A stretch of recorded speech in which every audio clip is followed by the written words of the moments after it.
Today, none other than CS Treasury said the question of levelation of cash balances across government departments and sagas is now important that we have a common pool where at the end, any cash balances in sagas are known. So the visibility of collections and balances is important. It is not in dispute. And that is what the president has said.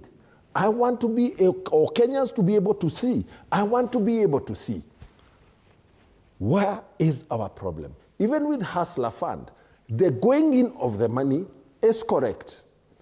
But when we come to disbursement and use, the implementation is our problem.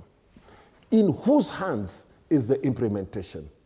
It is in the hands of individuals and technocrats supervised by boards. And therefore, we must be able to home in the action. Who must we hold to account? Right. In terms of the vision, and the vision here is that we must be able to digitize revenue collection. And even when you go to KRA, the question of e-teams was meant to digitize revenue collection as opposed to where a KRA officer walks into my office and attempts to enforce revenue collection. The visibility of the money coming in is desirable for everybody. All right. Our Achilles heels is the disbursement and use. That is where all of us without exception must trail our sights and our guns, and people, heads must roll. Allow me to welcome David Kiplagat. We sit in parliament. You and I must insist that the registrar of companies must give parliament full disclosure. Who are the registered directors of these companies? Who are the beneficial owners? And collectively, as Kenyans, we must go after them. Okay. Allow me to welcome David Kiplagat to this conversation. Bwana Kiplagat is a MP Soi. Karibu sana to this. We're just discussing this expose by the Auditor General on the e-citizen, issues around ownership, issues around unauthorized diversion of revenue, issues around the overcharging of Kenyans, which could amount to double taxation. And one wonders, and the question we're asking this morning, is it correct for the president to keep insisting that all government institutions should be on this platform that is obviously flawed? Okay, maybe good morning to all Kenyans, and sorry for coming a bit late because of traffic and things like that. Having said that, on the issue of digitization of government services, what I can tell you is that digitization, as an IT expert, helps government ensures efficiency, transparency, and quick resolutions of functions that would rather take a bit longer time. So the net effect is that they are more positive than the negative. Now, in terms of the technology, the government finds itself not having IT experts who can be able to develop in-house solutions. That is one of the major problems. And sometimes, even if you have the experts who can be able to develop the support that is needed to gather the requirements, analyze them, and be able to do a system that is foolproof, sometimes it's a bit difficult. So because government wants to deliver as fast as possible, that is why they partner with the vendors of various systems so that they can be able to quicken up. Now, looking at the net effect of e-citizens. E-citizen has been able to actually automate most of the government services that would rather have taken a bit of longer time. In terms of the HR component that it has been able to save, like something that requires maybe 10 people to do, just going to your PC and be able to transact, it makes a bit work easier.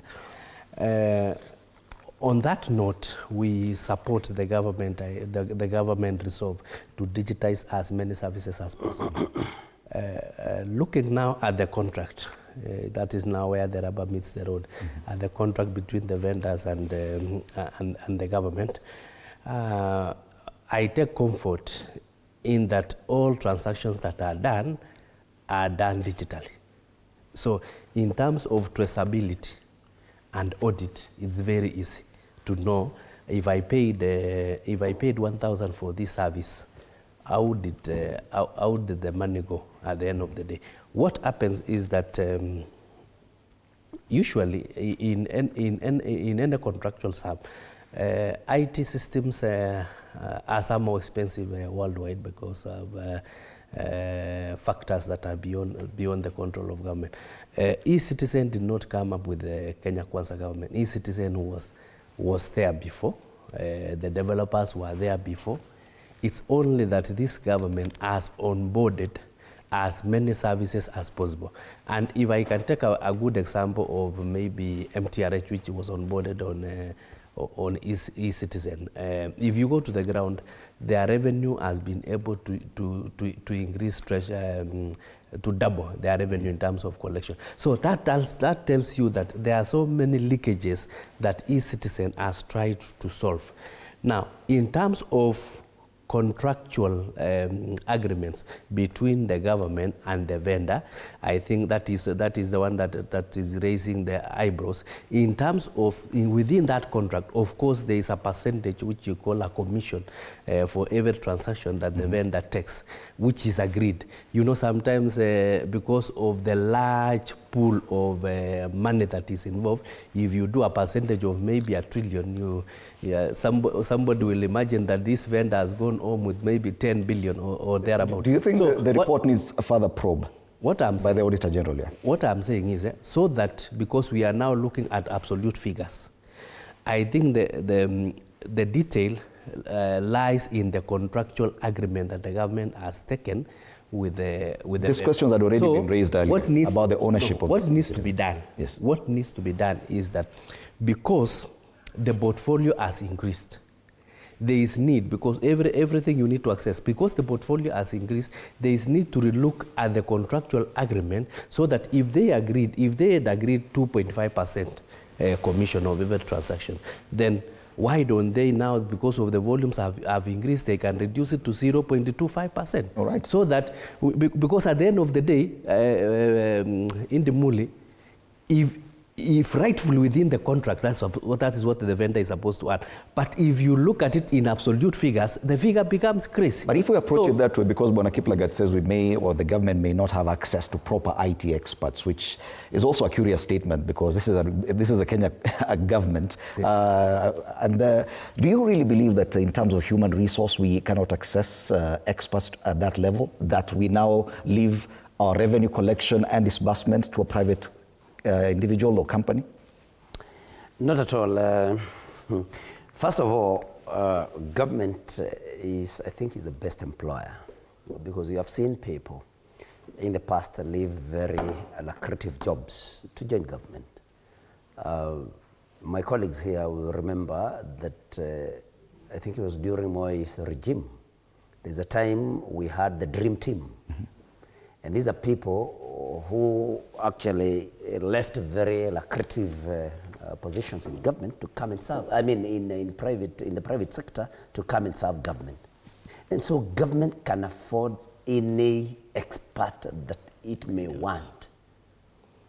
I mean, the kind of money, the kind of loss that we are seeing through eCitizen, of course, is something that, I mean, if we were to save these funds, then we can afford to pay anybody, any expert. And I believe DK should be able to agree with me on that one, that unless there's a deliberate plan by government, to have this particular platform operated by a private operator, you cannot tell us that we are having a private operator because government does not have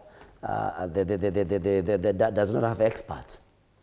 Government can even employ the owners of this particular platform to come and serve in government. And so I think that is something that I would differ very strongly with DK.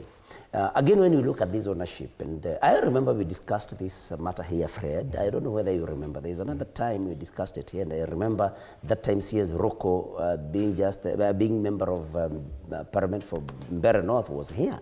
And I raised an issue because that time the Standard had actually even given the names of those that operate this particular platform, because it's operated by several companies. I've just Googled, and there is Webmasters Kenya Limited, there is Pesaflow Limited, there is Olive 3 Media Limited, and what the Standard that time, I may not remember the date, but the Standard had actually names of the owners of these particular companies. And there was one, I don't remember, there was one name that raised our eyebrows here. At that time, I think somebody like Dorothy Kiprono, who was actually, somebody sent me an SMS, if you can remember, and told me that that particular lady was a close relative of somebody very highly placed in government. Allegations that were not proven. It was an allegation. That's why I don't want to mention names. And so I think, and I agree with DMM that e-citizen did not come with President Ruto. I think we must just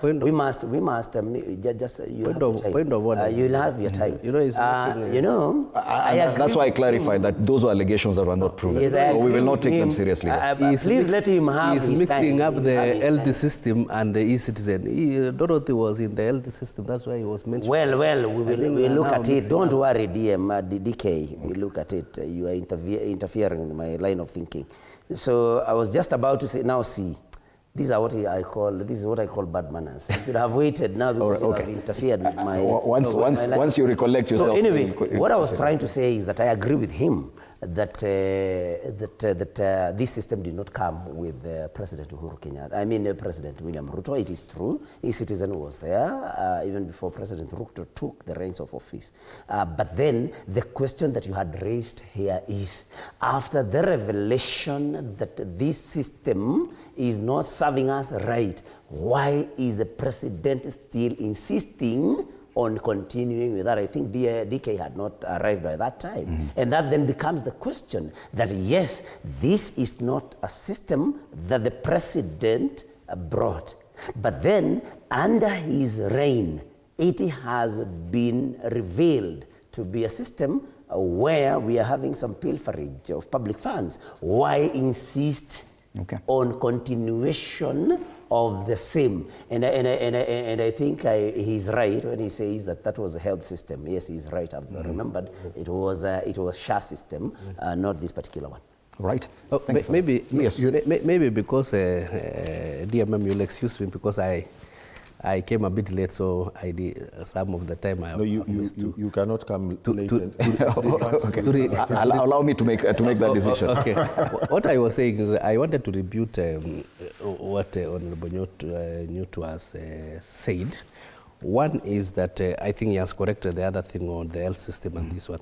On this system, allow me to say that he has said the government can hire any expert. I'm a classic example. I was also hired by a government entity, University of Nairobi for that matter. That's where I worked before I joined politics. But because my services was needed by the university and the money was not enough, I was allowed to do also other consultancy. You get? Otherwise, I could have gone. I could have gone private. So, in terms of the because government payroll is controlled by SRC, what the remuneration that you can take. So to say that the government can hire any expert, I think is missing the mark. But having said that, what I wanted to say is that the problem with e-citizen is that initially before the Kenya Kwanza government, the portfolio was small. So in terms of the absolute value after the percentage, it was still something that was doable. Now that because the portfolio has increased tenfold, then if you do the same percentage, that's why now you are... Is it justifiable because of the size of this? Now, what I'm agreeing is that there is need for the government to look at the contractual agreement with the vendors in a view in a view of recalculating. Okay, there are recommendations that we do away with this whole system altogether, probably get a different one. But what I can tell you, there is no way you can create a system that leaves footprints, that all transactions are digitally made, and then you say that funds can just be lost. It is the agreements within the contractual agreement that needs to be relooked. So if you agree, if you want to, I know sometimes if you want to kill a dog, you give it all manner of bad names. Because if the problem is this money, 10 billion, that these vendors are being paid, which I agree, this is insane. But this money is coming from the contractual agreement. Why don't we look at the contractual agreement that will reduce this money to around 100 million or so? The issues are around even diversion of government revenue without proper documentation to private accounts. Let us agree that one, IT systems are in the hands of very few companies globally. Microsoft, Windows, Linux are systems that are not owned by governments anywhere. The question of the role of the private sector in the digital space cannot be in dispute. And I would like Senator Ruto to tell us, give us examples of governments that are owning those systems without a role of the private sector. The question is the architect of our contracts. Who draws those contracts? And therefore, if we are deliberate enough, we can get to the bottom of this matter. And that is what I'm saying. Even all these companies that have been named, besides us getting to know who are the owners of the companies and the beneficial owners, we need to know what were they being paid for.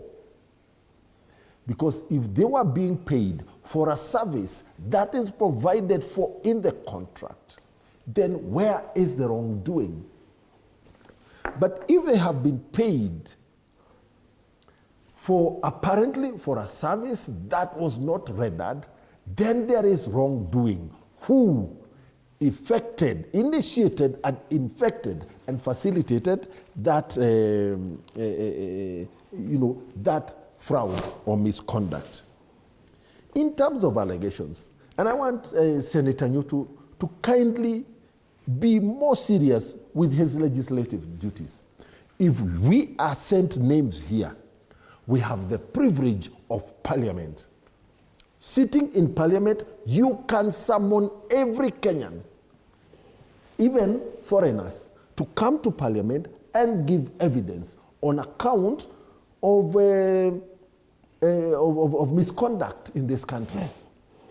Why are we not, as legislators, taking full advantage of the mandate that Kenyans have given us, yet we are happy to draw salaries from the same Kenyans? Okay. The review of this e-citizen system is urgent. And even as the Auditor General says we do away with this system, what is her proposal in terms of ensuring that we still have clarity of visibility, disbursement, and use of revenue paid by Kenyans for acquiring government services? Okay. It is so easy to say, throw away this thing. But because the role that was being played, the original direction is desirable, it is accepted, it is not in dispute. So once we throw it away, what do we put in place to help us continue achieving this objective? That is the debate that we must have. But let us not be sidetracked to go to the review and leave the perpetrators of the crimes to go scot-free. All right. And because of time, Senator Ruto, I'll give you just one chance to finalize on this issue so that we can move to another discussion. Yeah, maybe just, I'll actually be very short. I agree with DMM that we can look at the contract again, and that then would answer DMM's question on exactly how do we throw away this system and what will be the option. For me, I think the option would be, we can do, a competitive, process of picking another vendor if we have to have a vendor. Although I insist that government can be able to employ anybody, whether SRC is there or not, because I know that when government wants something done, it can be done. And I gave an example of that dream team. I think it would just be some piece of legislation that would have to be passed to allow maybe for some experts, if they are not available in the country, to be employed maybe under terms that may be different from those of SRC. So I think it's possible, if there is political goodwill, it's possible to have to have experts employed by government. The other thing I agree with DMM is that we should not just stop it here.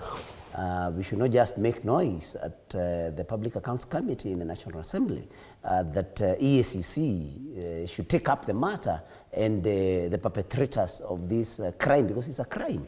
Money has been lost, and if you follow the report that the Auditor General placed yesterday before the Public Accounts Committee of the National Assembly, of course there are monies that have been sent to private companies that were supposed to be sent to government. And I think it should start there, and action should be taken against the offenders. We should not just stop it there.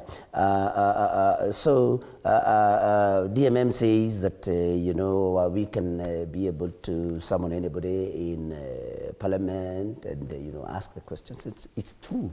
I mean, this is what the Public Accounts Committee has already done in the National Assembly. Has now the report of the Auditor General. And the audit trail is there, because again, the DK here says something that is true.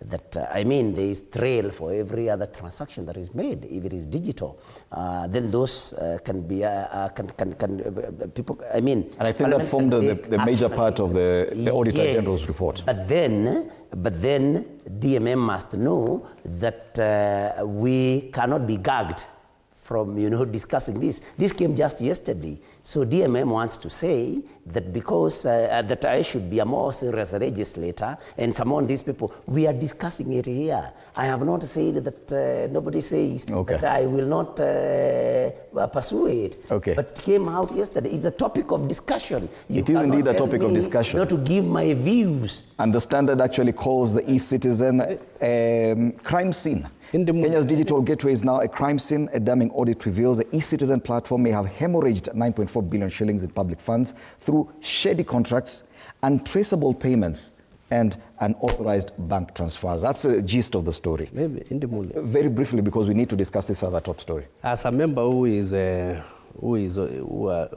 the committee or audit committees in Parliament, I have been in PAC and now I'm in PIC. Sometimes we have this tendency of jumping the cat, or jumping the gun, sorry. Like a report will come from the Auditor General, which sometimes at the face of it is alarming. But it is the work of the committee to look at the query. The Auditor General will appear, the witness will appear.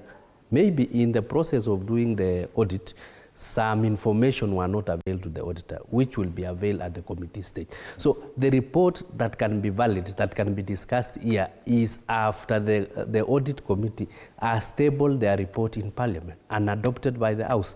At that point, we shall know whether there are actually 10 billion that went missing or how many that went, because that is a matter that is still, that's why in court even they'll say that a matter is sub judice, because you don't have to discuss a matter is sub judice. I dare say that because this thing is still at the committee stage, they have not tabled the report in the House for the member for MPs to discuss. then the matter is still sub judice in that context. So we might be raising red It's already herrings. before the committee, so I think... Yeah, so we leave it to the committee to look at, because these are digital systems. And so we could leave it there for now. Yeah, sure. Because I want us to look at another process that's happening in the US, which, according to 2 papers, I think 3 papers, it appears on the front page as actually the biggest headline.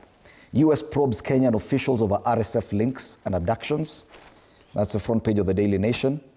And they say the Trump administration is set to review Kenya's status as a major non-NATO ally. And the Standard talks about a fallout, Ruto on US radar. There's a senator in the US who's actually tabled a bill pushing for a probe into the conduct of this country, Kenya, and which could lead, if the probe finds Kenya to have done something wrong, to the change of the status of this country as a non-NATO ally. This status was given to Kenya 1 year ago, just before President Biden left office. Now we are seeing that this could have serious consequences. Now, but the issue is, they're quoting decisions or actions of this administration in their decision to push for this. And it is a consequence of this that I want us to discuss. As legislators, probably you understand the legislative process in the US as well, and what this would mean for Kenya. If we are stripped of the status of a non-NATO ally, what would it mean to Kenya? And should we see this as an indictment to some actions taken directly by President William Ruto? Thank you, Edimuli. When Kenya was made a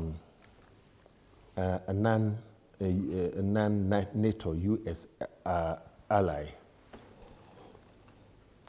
what kind of media headlines and space did that make? Locally?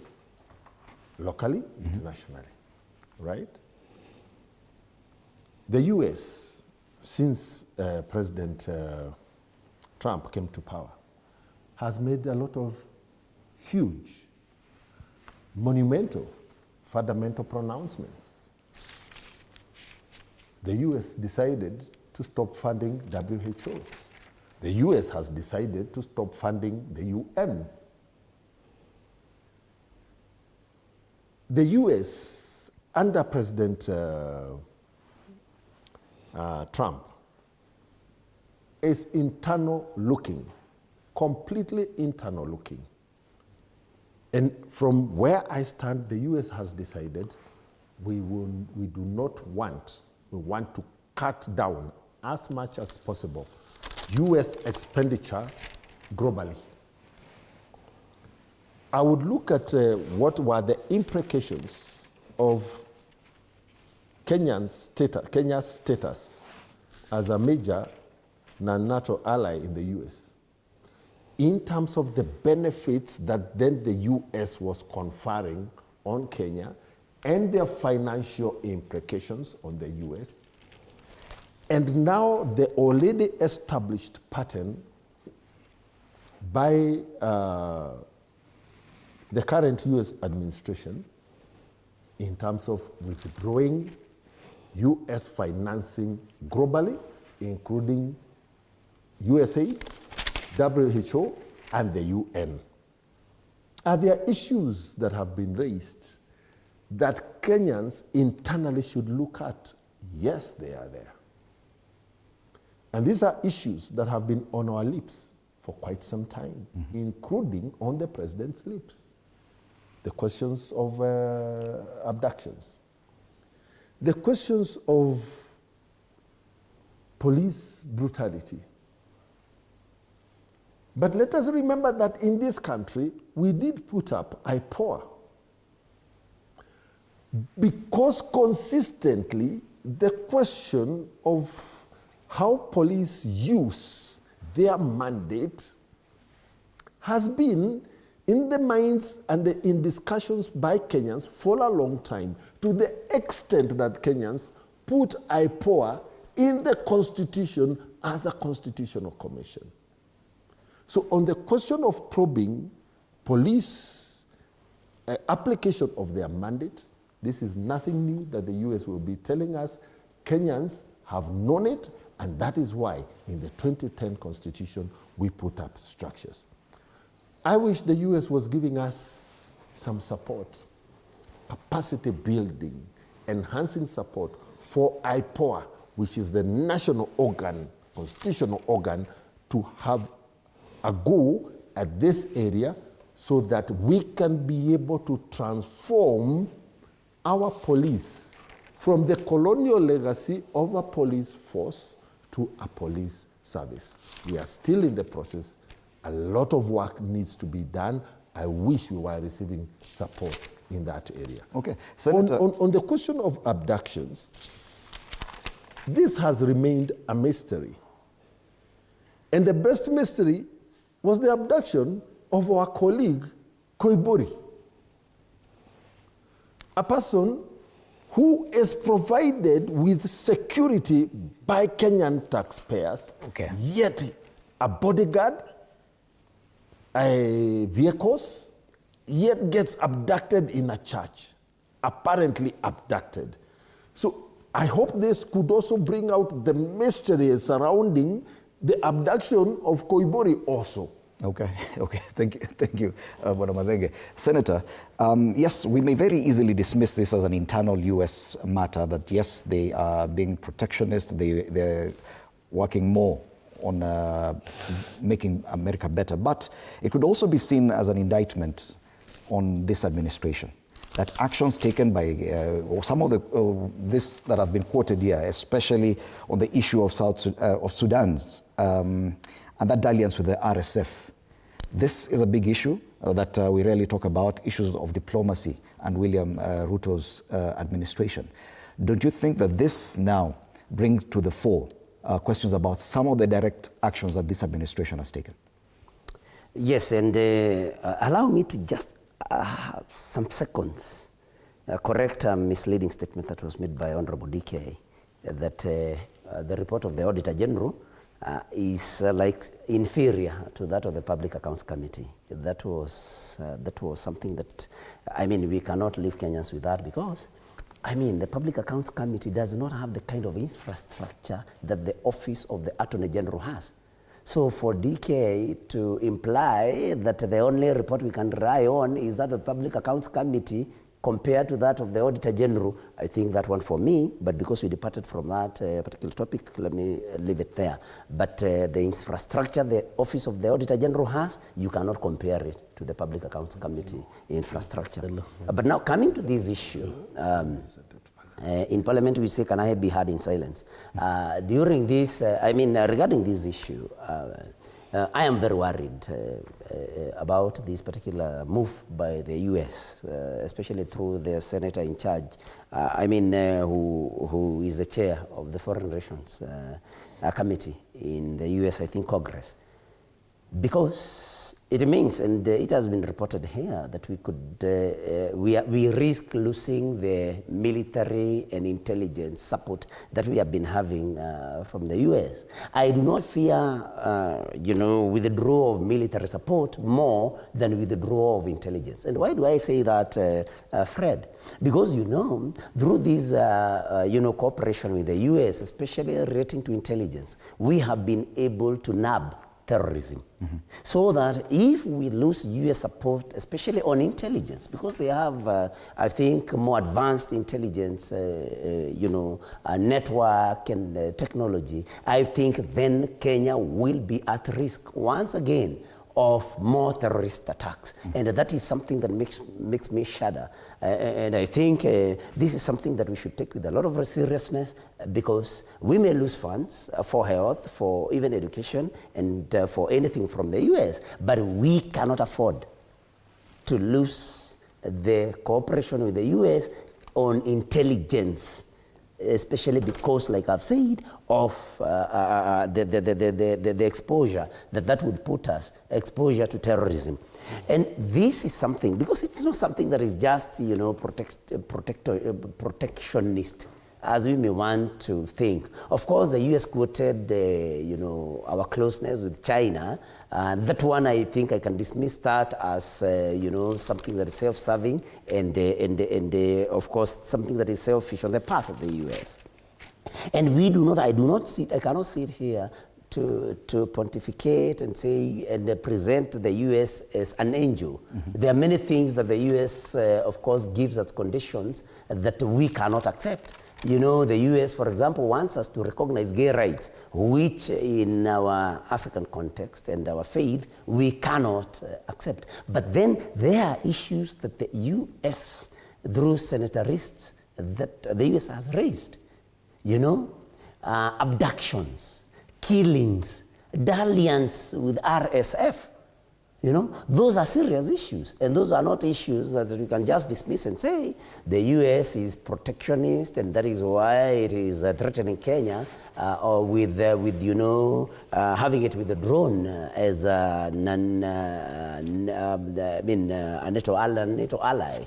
I mean, we should address the issues on the table, the issues that we are directly answerable to. Why do we still have abductions? Why do we have killings? Why is the president as a person maintaining links and dalliance with the people who are known to be killing thousands of people, women and children, like RSF?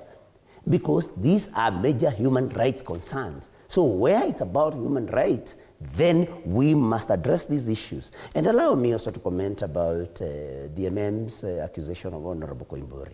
First of all, it's very unfortunate that we are mentioning somebody who is not here to defend himself. But his abduction. His abduction. DMM is a very respectable person and a very intelligent person. But, you know, sometimes I get very uncomfortable when I meet legislators who will make allegations just because, not make allegations, who will come to a show like this and, peddle, hearsay. And peddle hearsay. Fred. I have a right of Fred. That one. And I don't want us to dwell on that for a bit. Yes, too long. Fred. Yeah. Fred. When Honorable Koimburi was abducted, and I don't want us to dwell on that. Because that's not even the issue here. But because DMM has mentioned it, when he was abducted, the following day, when he was recovered from a particular farm in I think around Ruiru, the following day, we went to see Honorable Koimburi in hospital. And the doctor who was attending to him addressed us and told us that he had been assaulted in a very big way, but professionally. That was a report by the doctor. DMM here, if you ask him what medical evidence he has. This matter is before court. I understand the matter is before court. So we should not dwell too much on it. Let people not say people self-abducted. Gentlemen, it's very serious. We might put ourselves in a very awkward position. So let us not, the issue of Honorable Koimburi, let us keep it out of this discussion. And allow us not to continue discussing Honorable Koimburi. Because, yes, and I'm coming to you, Bwana Kiplagat, we saw how President William Ruto was keen on building this relationship with the US. Well, maybe it was with the Democratic government then, the Democratic Party government. But he spent so much time even with a state visit and all this. To see that degenerate into this within 1 year, even for the president, he must not be sitting comfortable on this. Okay, I'm going to make a comment on that, and may I state part of the comments might be personal on the way I view relationships with the country's relationship with a country like ours. First, you should know that the U.S. government has changed. The relationship and the signing was with Biden. Now we have the Republicans in power. Their foreign their foreign relationship is totally different. So things have changed. The playing field has changed. So when you are playing football, it has gone to golf or it has gone to something else. So, but I want to say that. The idea of us entering into geopolitical competition, especially things to do with NATO, and being allied to any group, is not good for this country. So we are not worried that this non-aligned NATO major ally. You did not find that status appropriate? No, it's not appropriate in Kenya. Okay. Because a country like ours, you can see the amount of budgets. Look at the US. Now they are pushing their budgets to 30% in military.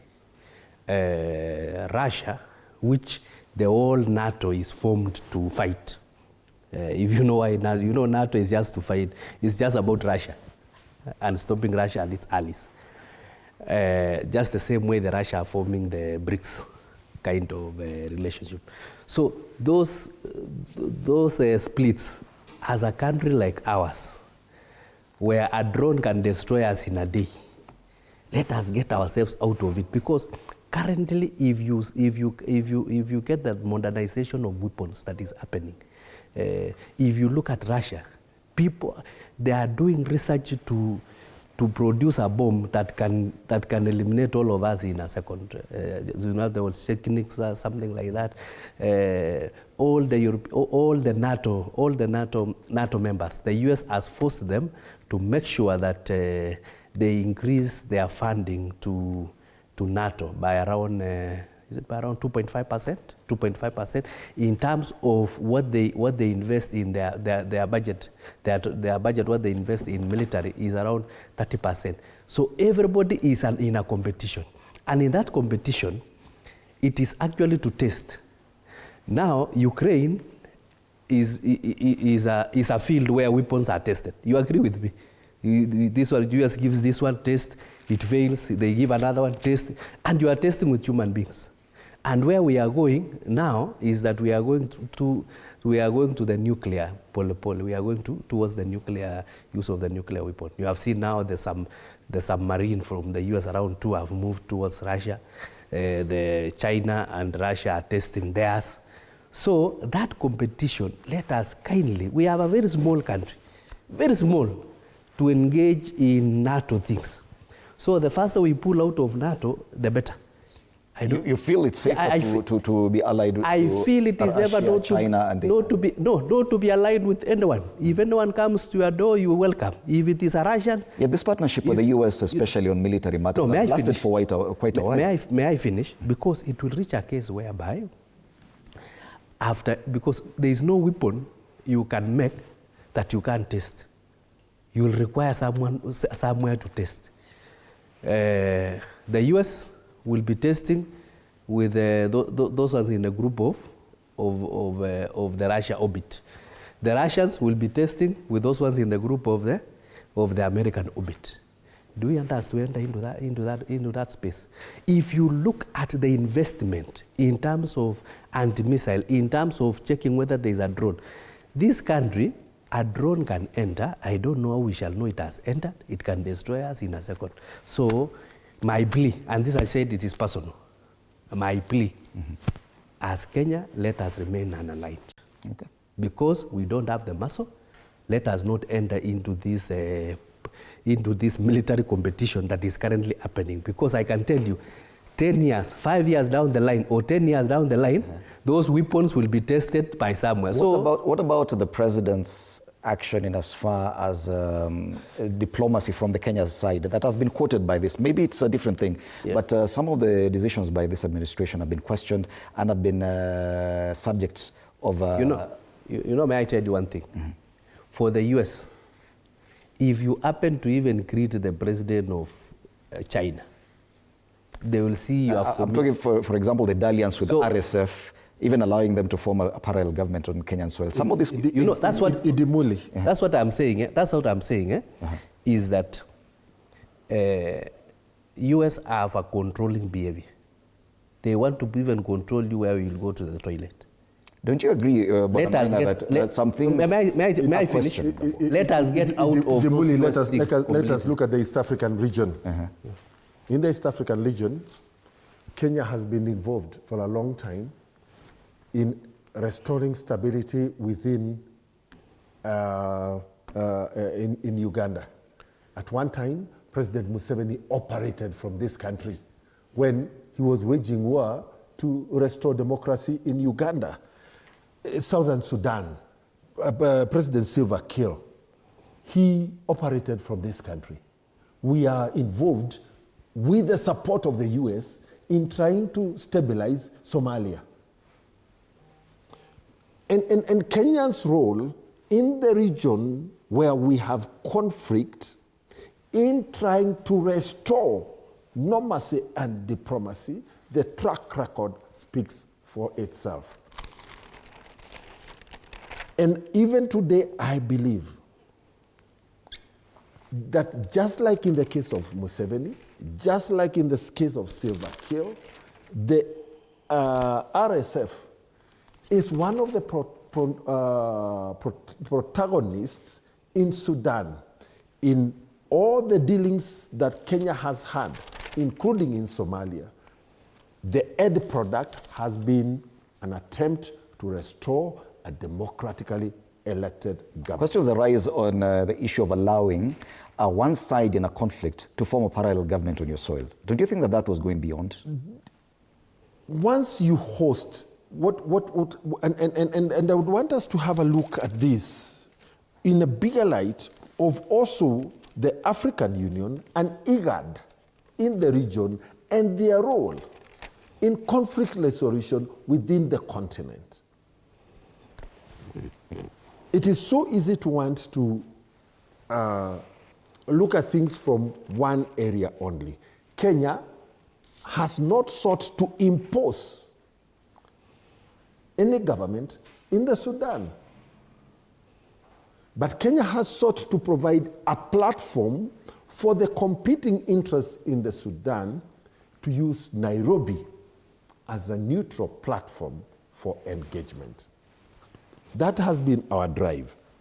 In terms of the US,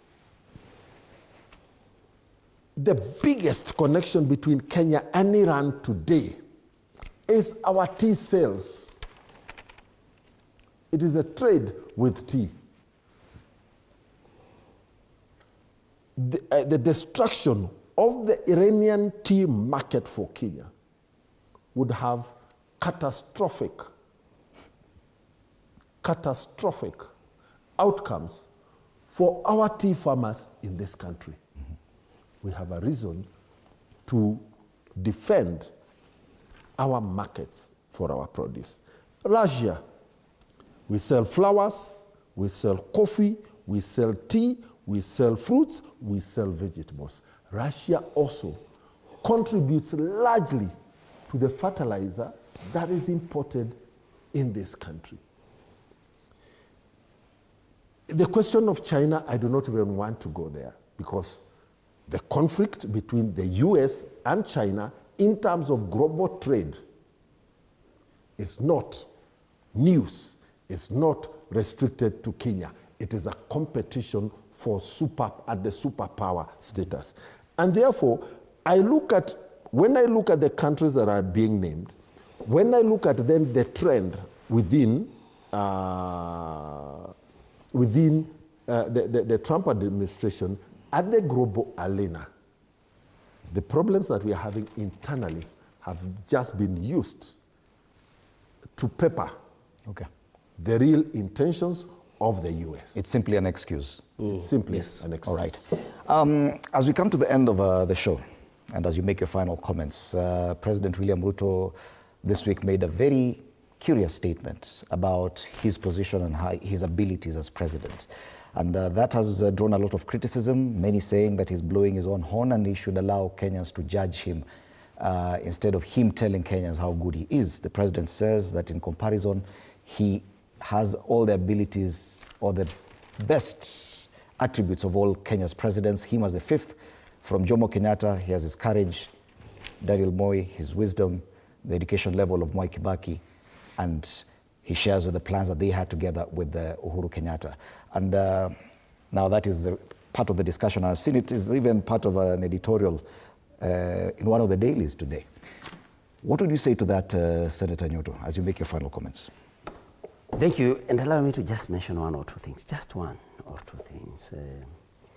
I have listened to DK, Honorable DK, and he has explained why we should actually be in an alliance. And I thought he had brilliant ideas that we actually risk even destruction by these, major powers, superpowers. And I thought in my mind, why did the president in the first place get into this status of non-NATO. He qualified the statement and said that this is his personal statement. Yes, I know. I'm getting to that.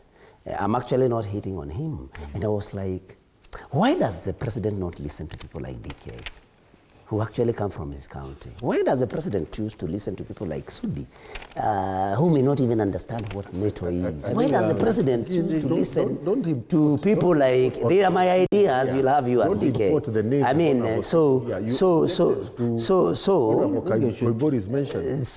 I'm not accusing them of anything. I'm just saying, if I was the president, I would really listen to people like DK, who has something to offer to advise me. Actually, DK should be clapping for me because probably I'm looking for a job for him. Instead of, discussing, listening to pieces of advice from people who may not have the competence like DK, my friend here, has.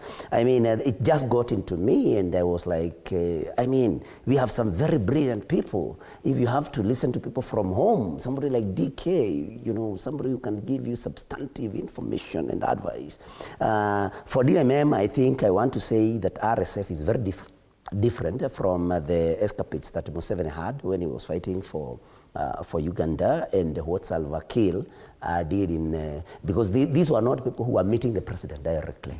The leader of RSF, Hemeti, is somebody, and the former deputy president has told us, that he has been meeting the president himself. And there are reports of some diamond dealings. So I think it is wrong for DMM to compare the escapades of Hemeti to those of Museveni when he was actually a gorilla, and those of Salva Kiir. I think you may not, that comparison is not, does not match very well. But now coming to President Ruto's, bragging that he has, I remember he said that he has the courage of Jomo, the patience of Moi, the education of Kibaki, and the plan that they had with Uhuru Kenyatta. First of all, Fred, we need to be modest. Even if he had all those attributes, which I doubt, if I had time, I would prove to you, he doesn't have any of them. Of course, you would leave it to people to talk about them. In fact, anytime I introduce myself, I'll not tell you I'm Honorable Junyuto. I'll tell you I'm Junyuto. It's you to call me Senator or to call me Honorable. President Ruto has been in this space for a long time, for time long enough to know that you need to be modest. When, this PhD by Dr. William Ruto, I do not want to refute it, but the little I know about a PhD program, Fred, if you are serving as deputy president and you are writing a thesis and defending it, I think there are very many questions that we can raise about even this PhD that he boasts about. He said that he's the first PhD holder to occupy the office of the presidency. If we were going to, we would ask him, by the way, when did you defend this particular, when did you defend your thesis? When did you write it? And you are deputy president when you are doing all these things. You can imagine His Excellency Kindiki today, with all the empowerment functions that he has to attend, and he tells you, for example, that he is writing a thesis and defending it. There are very many questions that we can ask ourselves. DMM, please, you can do better than this. It's my time. You'll get your time. But very briefly, there are many things that President Ruto, President Ruto should be told, never ever to compare himself with his predecessors. We have never seen any president that have killed young people at the rate at which he has. The last two presidents, his two predecessors, President Kibaki introduced free primary education and free secondary education. I think in the movie, Uhuru it was a closing remark. Uhuru Kenyatta, DMM, you're not the one managing time here, my brother. Just let Fred do his job. I mean, and if you think you want to manage time here, you can quit as member of parliament and come apply for a job here.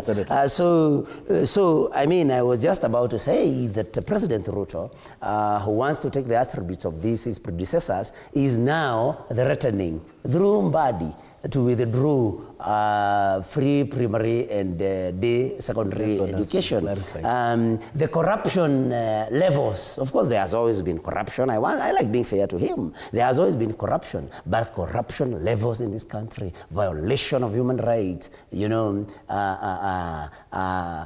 having a very big number of advisors who advise him on nothing. Nobody doesn't know in this country that President Ruto advises his advisors on how to advise him. No other president ever did that. His intolerance is at another level. I mean, President Ruto is so vigilant. He doesn't forgive anybody, and that is why he has kicked out all the people who helped him ascend to the presidency. So when he says he has the patience of Moi, which patience? This is somebody, you come, for example, to a region where he got almost 50% of his vote. He has kicked out everybody who helped him ascend. So anyway, just very briefly, let President Ruto be modest. Let people talk about him, assess him, tell us, say what they think about him. It is not in his place to evaluate himself and give himself a scorecard. I give him personally 1 out of 10. Okay. You know, in the movie, you have opened up a Pandora's box. Initially, I thought they were closing remarks. but Go ahead. I only have about 3 minutes for you. He has introduced a whole debate, which we, to be fair, we need to rebut a little bit. First, I want to tell Nyotu that looking at where this country was when Kenya Kwanza took the reins and where it is now in terms of stability of the macro factors of economics. When I talk about the macro factors, you know what I mean. When you look at the GDP, when you look at the exchange rate, when you look at the oil prices where they were, when you look at the fundamentally the basic food prices. So most of the things that are macro are stable, and you know, so many people had foreseen a situation whereby the government is going to default on measure of their debts, including Eurobond, including. So the painful path that we have taken in the last 2 years has actually paid off. So what, for anybody who is sane enough to see what is happening in this country, you'll only come up with one conclusion, that the president has really tried. And going forward, now because of the stability of the micro factors of economy, now we are going to trajectory where now we trickle the bottom up the hustlers for that matter, so that they can also feel. And I can tell you, by the time we are reaching 2027, everybody will have felt that the president has worked really, really hard. And for the first time in the history of Kenya, we have the most hard-working president ever. And he only talks about delivering for this country. From 8 to 8, he is working for the prosperity of this country. So in terms of maybe the finance bill and things like that, all those were geared towards getting to a balanced budget. The question is, should he be the one saying? You know, I want to come there. You know, I'm also building. Because of time. Yeah. So you allowed to and I also signaled you that you needed to stop him. So the question is, should he be the one talking about how good a president he is? So if you look at what he has done and what he is continuing doing, I can tell you, the president has really done well. And for any politician, Nyotu is a politician, DMM is a politician, I'm a politician. When you are addressing people who can vote for you, lazima ujipigie debe. By the way, people cannot come in a stadium or in a field or in a conference. Then they want to hear you. They want to know why you are better than the other one. So if you don't tell them how you are better than the other one, then how will you get their votes? So the president was in the right domain, in the right place, to tell the people he was addressing. He has really tried, and when he look at all the presidents that Kenya have, the Jomo Kenyatta, the Moi, Uhuru Kenyatta, Mwai Kibaki, because he has been, he was born during the Jomo Kenyatta time, so at least he saw the courage that he had. He was, of course, he was the student of Moi, so he knows everything about Moi. Let's allow him a time to... Of course, no, may I finish? Of course, Kibaki, you know, if there is somebody that took Kibaki head on, it is our president. So he knew all the tactics that Kibaki was using, and then his friend Uhuru Muigai Kenyatta, they were. They were wearing the same shirts and having the same plan. So, may I finish? Because of time, we are running out of time. I don't know. And I need to allow him time as well. In the Muli, I don't know where you media, you get the idea that when somebody campaigns for himself, that is politics. That is how politics is done. When you go to a forum, you have to be a debate so that the people can give you another term. You don't go and tell them how bad you are. The criticism that is blowing his own horn. In the Muli. Yeah. From where me and Senator Nyoto come from, the easiest way of campaigning for yourself is calling yourself the son of the Mau Mau. To show your courage, your resilience, your ability to take on powers, the colonial powers, including those who do not have never had any of their relatives in the forest. But maybe their mothers, they now go and hide. They say, my mother used to supply food to the Mau Mau. So the question in the political arena of leveraging on the achievements of the people who went before you is a common denominator. In terms of education, and Senator Nyoto, you were the chair of the Education Committee in the Senate. You had the power to summon the University Council and the Senate of the university where President William Ruto attained his PhD and asked those questions. There's no doubt that President William Ruto has the highest academic credentials in this country of all the presidents we have had. In the future, we could have a professor.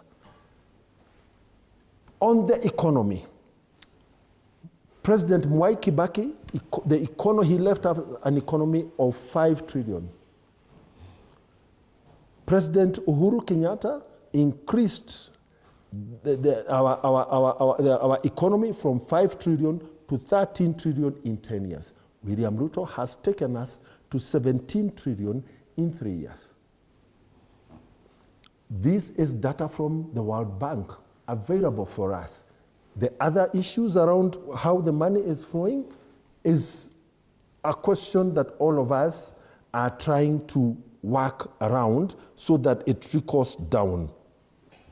What was President William Ruto doing? Akijipigia debe, rebuilding the confidence of the audience he was addressing in his leadership for the remaining term of the 2 years. Senator John Nyoto, the Yala River bodies. And that is why I said, let us give power to the institutions we have created in this nation to resolve some of the historical issues that we are seeing persistent that are undesirable. Senator Joe Nyoto Mwalimu Joe Nyoto has decided to set an exam and mark for President William Ruto, giving him 1 out of 10. Exam time for William Ruto is coming in 2027. Allow him to sit the main exam. That is just, what do you call them? You had the cats and rats in class. Maybe this is a rat, not an exam. Senator Nyoto, you make very frivolous statements, empty on substance, rich on rhetoric. It is desirable that we place on the table facts that are indisputable. It is desirable that we also hold to account persons who hold the primary mandate. In all the things we are accusing Senator Nyuto is accusing the president of doing, Senator Nyuto sits in a position of privilege and power in the legislative arm of government, the third arm of government. He should use that position to bring those people on the floor of parliament, under the privileges of parliament, to add substance to the allegations that he's constantly making in front of media cameras. All right, there are those who accuse the president of blowing his own horn. And I, unfortunately, I cannot reopen that because of time. He has mentioned my name 4 times. Well, you'll make viewers think that what he has accused me of. What really has accused very briefly. He has said that I have set an exam marked for the president. I was just giving my assessment, and I said that's my assessment. So far, they are CATs, continuous assessment tests. Yes. I'm a teacher by profession. Fair enough. That's all I meant. I did not mean that to harm me.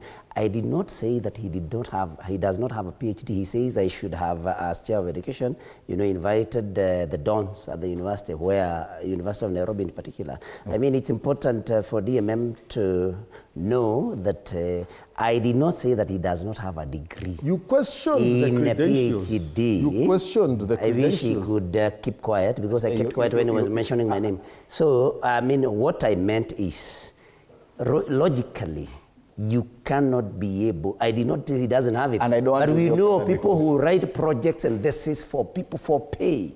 And listening to you, Senator, you sound like you're questioning. So, I mean, that's what we are saying. The River Yala bodies, he has talked about he just mentioned bodies. them. The River Yala bodies, most of them were bodies of ICC witnesses.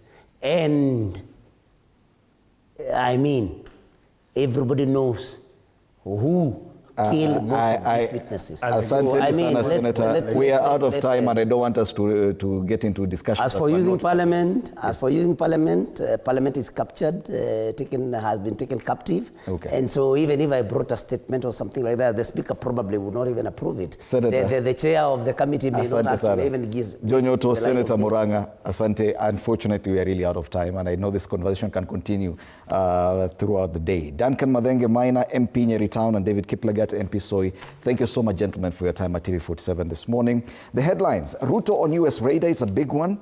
E-citizen ownership deceit is another one. US probes Kenyan officials over RSF links and abductions. And on the Star, revealed Orengo in US for medical treatment. Those who are asking where is the Siaya governor, that's a story there. After the break, we'll be talking about matters devolution. Remember, next week it's a devolution conference being hosted by Homa Bay County. So discussions around our devolved units will be key. Transparency and accountability in devolved governance. Tom Were, CEO ACT, will be in studio for that conversation with my colleague Arno Dida. My name is Fred Indimuli. Have a lovely day.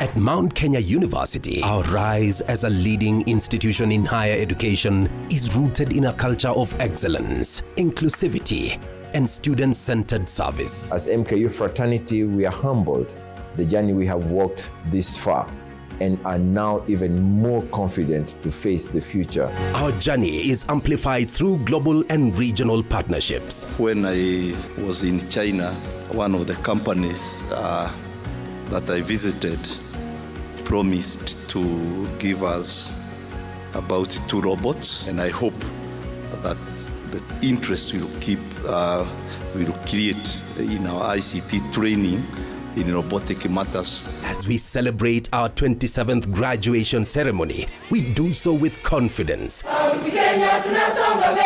Mount Kenya University, unlocking infinite possibilities.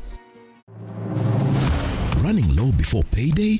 Don't let an empty wallet shake your confidence. With ASAP Credit, get an instant salary advance anytime, anywhere. Stay in control, clear bills, handle emergencies, and keep Vibe alive. Plus, the more money you repay, the higher your credit limit grows. ASAP Credit. Borrow confidently. Terms and conditions apply. Borrow responsibly. Equip Africa Institute, which is the TVET arm of Mount Kenya University, offers competitive market-driven programs with a niche in medical and health sciences, hospitality, tourism and travel studies, journalism, information technology, engineering and driving. You have a wide range of careers to choose from. Enroll in our Thika, Kitale, Nakuru, Malindi, Mombasa, Kisii and Nairobi campuses. Equip Africa Institute, promoting competence, innovation and excellence.